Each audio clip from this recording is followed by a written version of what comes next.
కోపం వస్తే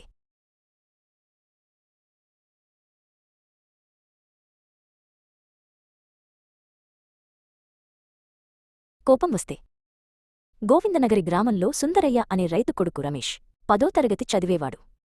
రమేష్ మంచివాడే కాని కోపిష్టి. కాకపోతే ఎంత కొట్లాడినా కోపం దిగిపోగానే క్షమాపణ అడుగుతుండేవాడు.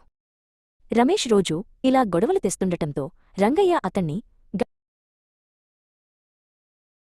కోపం వస్తే గోవిందనగరి గ్రామంలో సుందరయ్య అనే రైతు కొడుకు రమేష్ 10వ తరగతి చదివేవాడు. రమేష్ మంచివాడే కాని కోపిష్టి.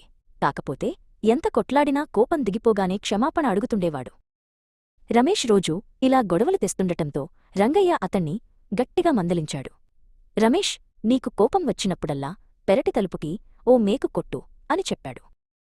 రమేష్ ఆ తర్వాత రోజునుంచే మేకులు కొట్టడం మొదలుపెట్టాడు. రానురాను ఆ మేకులతో తలుపంతా అందవిహీనంగా కనిపించసాగింది. ఓ రోజు రంగయ్య రమేష్కి అది చూపించి, ఈ మేకులతో తలుపు చూడటానికి అసహ్యంగా ఉంది కదా, నువ్వు కోప్పడే కొద్దీ ఎదుటివాళ్లు కూడా నిన్ను ఇలాగే చూస్తారు అని చెప్పాడు. అర్థమైంది నాన్నా, నన్ను నేను మార్చుకుంటాను అన్నాడు. అప్పుడు రంగయ్య, మంచిదే, నువ్వు కోపాన్ని నిగ్రహించుకున్న ప్రతిసారీ ఒక్కో మేకును తీసేస్తూ ఉండు అన్నాడు. రమేష్ అలాగే తీయడం మొదలుపెట్టాడు. అతను మేకుని తొలగించిన ప్రతిచోటా తలుపుపైన ఆ మేరకు చిన్న చిల్లు మిగిలిపోయింది. రమేష్ కోపం తగ్గి మేకులన్నింటినీ తీసేసినా వాటి తాలూకు రంధ్రాలు తలుపునిండా మిగిలిపోయాయి. అప్పుడు రంగయ్య రమేష్ భుజంమీద చేయివేసి, నువ్వు ఎదుటివాళ్లపైన కోపం చూపినప్పుడల్లా వాళ్ల మనసులో నువ్వు ఓ మేకుని దించినట్టే, ఆ తరువాత చెప్పే క్షమాపణ కొట్టిన మేకుని తీయడంలాంటిది.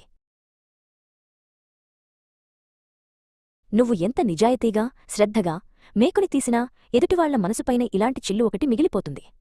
కాబట్టి ఎవర్నీ అనవసరంగా కోప్పడకూడదు అని చెప్పాడు. రంగయ్య మాటలోని నిజాన్ని గ్రహించిన రమేష్ మరెప్పుడూ ఇతరులమీద కోపాన్ని ప్రదర్శించలేదు.